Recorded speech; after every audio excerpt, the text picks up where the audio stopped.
Student, class 11th political science. देखिए, political science subject आपने आपकी छोटी क्लासों में भी पढ़ा है। आपने 8th 7th 9th और 10th में भी पॉलिटिकल साइंस के बारे में कई चीज़ें पढ़ी है। जैसे कि हमने सरकार के बारे में जाना, आपने एसएसटी में, आपने केंद्रीय जो मंत्रिमंडल है, राज्य मंत्रिमंडल है, विधानसभा, सबके बारे में आपने 10th में 9th में 8th में पढ़ा है। परंतु अब जो हम पॉलिटिकल साइंस पढ़ेंगे उसमें हम इसे एक विषय के रूप में पढ़ेंगे। तो हमारा जो पहला टॉपिक है, हमारी आज फर्स्ट क्लास है पॉलिटिकल साइंस की, तो उसमें हम देखेंगे कि राजनीतिक विज्ञान है क्या, है ना, कि राजनीतिक विज्ञान का अर्थ क्या है और उसके क्या क्या विषय क्षेत्र हैं, इन सब के बारे में हम इस टॉपिक में अध्ययन करेंगे। तो जो आज का हमारा टॉपिक है वह है राजनीतिक विज्ञान का अर्थ एवं परिभाषा। अब है राजनीतिक विज्ञान का अर्थ। राजनीतिक विज्ञान व राज्य राजनीति सरकार का अध्ययन करने वाले सामाजिक विज्ञानों की वह शाखा है। राजनीतिक विज्ञान राजनीतिक प्राणियों के विश्लेषण, राजनीतिक सैद्धांतिक व व्यवहारिक अनुप्रयोगों व राजनीतिक व्यवहार की परीक्षा से संबंधित है। यानी देखिए, ये आपको इसकी शब्दावली, जो इसके लिखावट है वो थोड़ी मुश्किल लग रही होगी। देखो, मैं आप सटीक शब्दों में बोल रहा हूँ तो भी राजनीतिक विज्ञान राज्य राजनीतिक और सरकार का अध्ययन करने वाले सामाजिक विज्ञानों की वह शाखा है। यानी ये मेन जो राजनीतिक विज्ञान की विषय वस्तु, या हम कह सकते हैं मेन जो इसका अध्ययन है वो क्या है, एक तो राज्य है और उसकी सरकार है। ये ही इसका उद्देश्य है, इसी का ही अध्ययन किया जाता है। सामाजिक विज्ञान की एक शाखा ही है। आपने जब 10th क्लास में सामाजिक विज्ञान पढ़ी तो उसमें आपने ज्योग्राफी भी पढ़ी है, जैसे ज्योग्राफी पढ़ी है, पॉलिटिकल साइंस पढ़ी है, हिस्ट्री पढ़ी है, इकोनॉमिक्स पढ़ी है। तो पॉलिटिकल साइंस के थे ना आपके चैप्टर। तो ये एक सामाजिक विज्ञान की ही शाखा है। कौन है? राजनीतिक विज्ञान। और इसका जो मेन है वो क्या है, ये राजनीतिक जो विज्ञान है वो सरकार और राज्य का अध्ययन करती है। राजनीतिक विज्ञान राजनीतिक प्राणियों के विश्लेषण, राजनीतिक के सैद्धांतिक और व्यवहारिक अनुप्रयोगों व राजनीतिक व्यवहारों की परीक्षा से संबंधित है। अब राजनीतिक विज्ञान, अब देखिए राजनीतिक विज्ञान है, ये जो राज्य है, सरकार है, वो कोई आज की तो है नहीं। इसे कई शताब्दियाँ बीत गई, कई युग बीत गए। जब भी पुराने ज़माने में भी राज्य था, सरकार थी, शासन व्यवस्था थी, तो उन्हीं सिद्धांत और उनके क्या क्या उनके समय के अनुसार उनमें परिवर्तन हुए, इन सब का ही अध्ययन इस राजनीतिक विज्ञान में किया जाता है। अब देखते हैं हम राजनीतिक शब्द क्या है, इसका मतलब थोड़ा विस्तारित रूप से इसका अध्ययन कर रहे हैं। राजनीतिक विज्ञान शब्द समूह अंग्रेजी भाषा के पॉलिटिकल साइंस शब्द समूह का हिंदी रूपांतरण है। पॉलिटिक्स शब्द से बना है। पॉलिटिक्स शब्द की उत्पत्ति यूनानी भाषा के पॉलिस शब्द से हुई है, जिसका उस भाषा में अर्थ है नगर राज्य, नगर राज्यों की स्थिति, कार्य प्रणाली व अन्य गतिविधियों से संबंधित विषयों का अध्ययन करना है। देखिए, जो राजनीतिक विज्ञान है, ये इसको अंग्रेजी में हम क्या कहते हैं, पॉलिटिकल साइंस, ठीक है ना। इसमें एक लाइन का क्वेश्चन बन रहा है, इसका आप अच्छे से देख लीजिएगा। पॉलिटिकल साइंस शब्द है, इसकी उत्पत्ति कहाँ से हुई? यूनानी भाषा के पॉलिस शब्द से हुई है, ठीक है।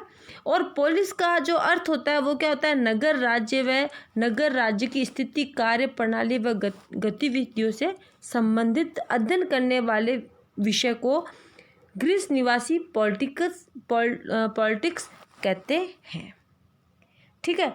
कि भाई पॉलिटिक्स के अंदर क्या क्या होता है, देखिए, एक तो इसके अंतर्गत हम नगर राज्य, है ना, नगर राज्य और नगर राज्यों की स्थिति, कार्य प्रणाली व अन्य गतिविधियों से संबंधित विषयों का जो इसमें अध्ययन किया जाता है वो क्या है, पॉलिटिकल साइंस है। यानी जैसे अभी हमने थोड़ी देर पहले बात की थी कि भाई पॉलिटिकल साइंस के अंतर्गत नगर है, राज्य है, उसकी सरकार है, उनकी स्थिति है, उनकी क्या कार्य प्रणाली है, उन सभी विषयों का इसमें क्या किया जाएगा, अध्ययन किया जाएगा। और ये क्या से था, पहले ये जो यूनानी ग्रीस भाषा का ये शब्द था, उसमें इन विषयों के लिए किस शब्द का प्रयोग किया जाता था, पॉलिटिक्स का शब्द का प्रयोग किया जाता था, ठीक है। वर्तमान में राजनीतिक विज्ञान मनुष्य वर्तमान में राजनीतिक विज्ञान मनुष्य के उन कार्यकलापों का अध्ययन करने वाला विज्ञान है जिनका संबंध उनके जीवन के राजनीतिक पहलू से होता है।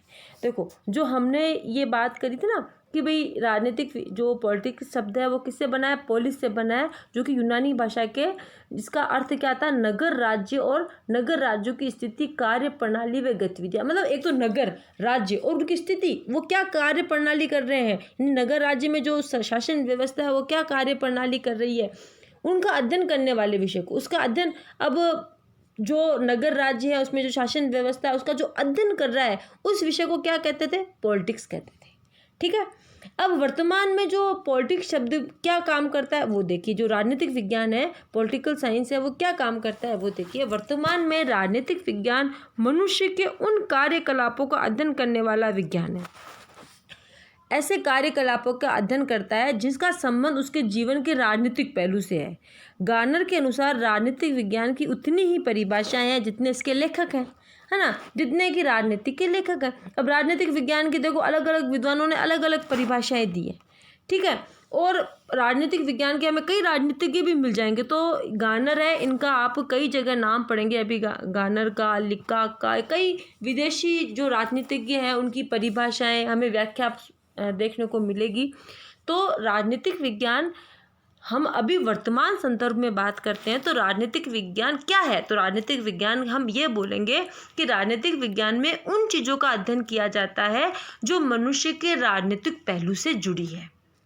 राजनीतिक यानी वो जिस जगह रह रहा है, जैसे अभी हमने बात करी थी कि भाई पॉलिटिकल शब्द जो यूनानी भाषा के पॉलिस से बना है जिसका अर्थ होता है नगर राज्य, है ना। तो नगर राज्य से के जो कार्यकलाप है, और कार्यकलाप वहाँ पे कौन कर रहा है, जो शासन व्यवस्था है, उन सभी संबंधों का अध्ययन करना ही राजनीतिक विज्ञान का वर्तमान संबंध में संदर्भ है। ठीक है। अब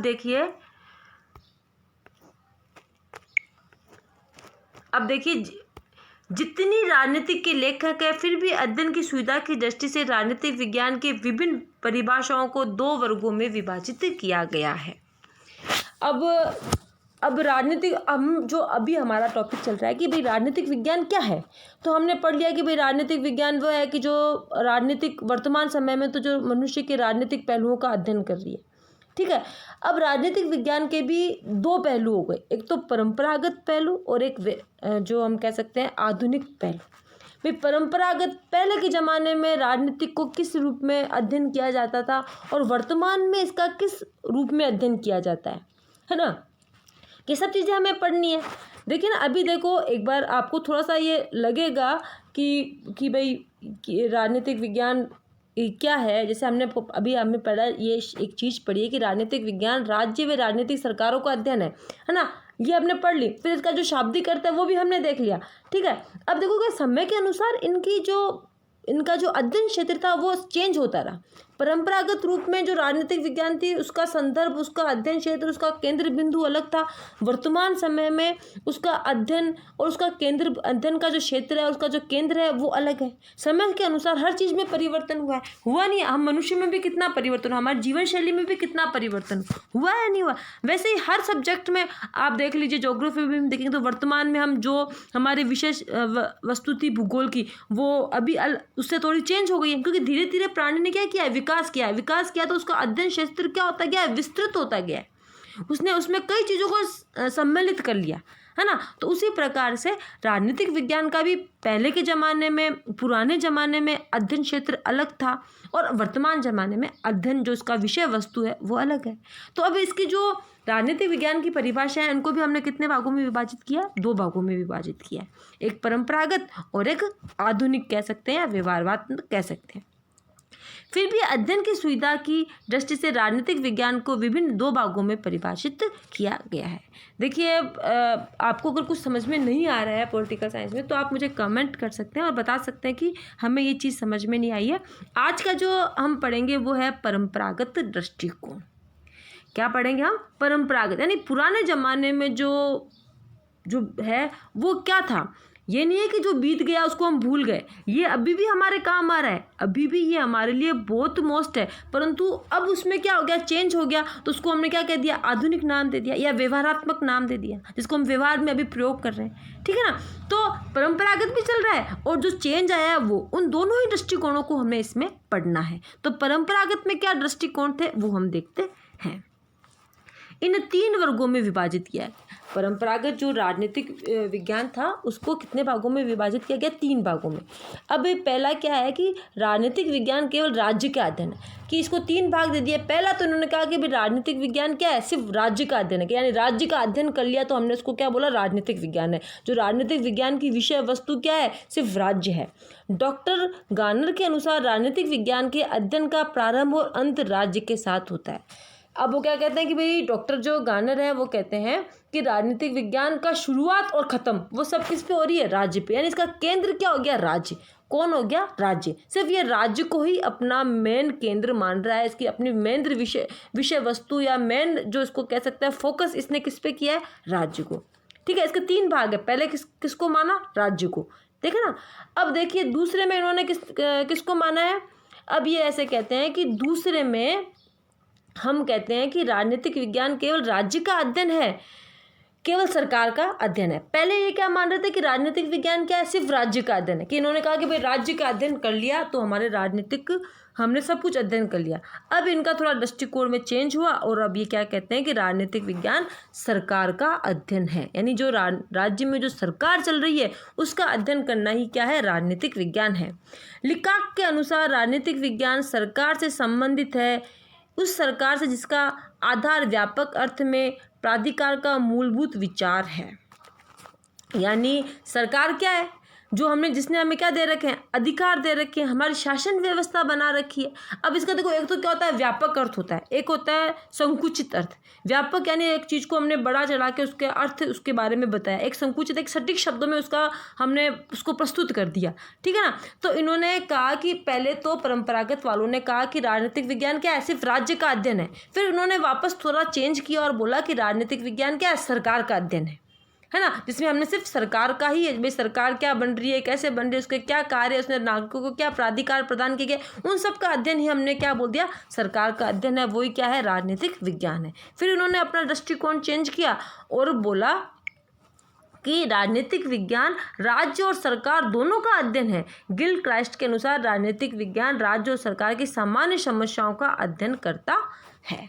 अब फिर उन्होंने अपना और विषय वस्तु चेंज की और इन्होंने बोला कि जो राजनीतिक विज्ञान है वो क्या कर रहा है, ये राज्य की का भी अध्ययन कर रहा है कि भाई हमारा राज्य ये है, इसमें इतने लोग रहते हैं, इनकी जनसंख्या, ये सब अध्ययन कर रहा है। प्लस वहाँ की जो सरकार है, सरकार, कार्यपालिका, व्यवस्थापिका, जो भी अगर निरंकुश शासन व्यवस्था है, लोकतंत्र है, उसका भी अध्ययन राजनीतिक विज्ञान में किया जा रहा है। तो इस प्रकार से देखो, राजनीतिक विज्ञान की जो हमने हमारी क्लास में जो एक दृष्टिकोण पढ़ा है वो है परंपरागत। अभी इसका पूर्ण रूप से अध्ययन नहीं किया है हमने। राजनीतिक जो परंपरागत दृष्टिकोण काफ़ी लंबा चौड़ा है ये, हमने सिर्फ इसका ये पढ़ा है कि परंपरागत दृष्टिकोण में राजनीतिक विज्ञान का अध्ययन क्षेत्र या अध्ययन विषय वस्तु क्या मानना है। तो हम ये कहते हैं कि राजनीतिक विज्ञान में परंपरागत जो दृष्टिकोण है उसमें उन्होंने तीन वर्गों में विभाजित किया है। पहले ये बोल रहे हैं कि राजनीतिक विज्ञान क्या है, राज्य का अध्ययन है। फिर उन्होंने कहा कि राजनीतिक विज्ञान क्या है, सरकार का अध्ययन है। और फिर तीसरी बार में इन्होंने ये कहा कि राजनीतिक विज्ञान राज्य और सरकार दोनों का ही अध्ययन है।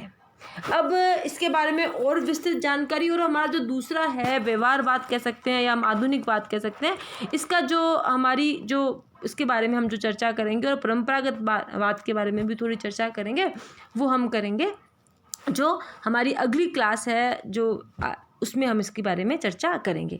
देखिए मैंने बहुत ही सटीक शब्दों में इसको आपको बताने की कोशिश की है। आप जब उसमें बुक में देखेंगे तो आपको थोड़ा डिफ़िकल्ट लगेगा, क्योंकि इसकी थोड़ी लैंग्वेज है वो थोड़ी हार्ड है। तो एक बार आप बुक का भी देखिए और मैंने जो आपको अपने नोट्स बताए हैं उसमें भी इसको देखिए। अगर कुछ भी चीज़ आपको समझ में नहीं आती है तो आप कमेंट करके बता सकते हैं। और आज की क्लास में हम इतना ही पढ़ेंगे। जो अगली हमारी क्लास होगी उसमें हम आगे की चर्चा करेंगे। जब तक के लिए धन्यवाद।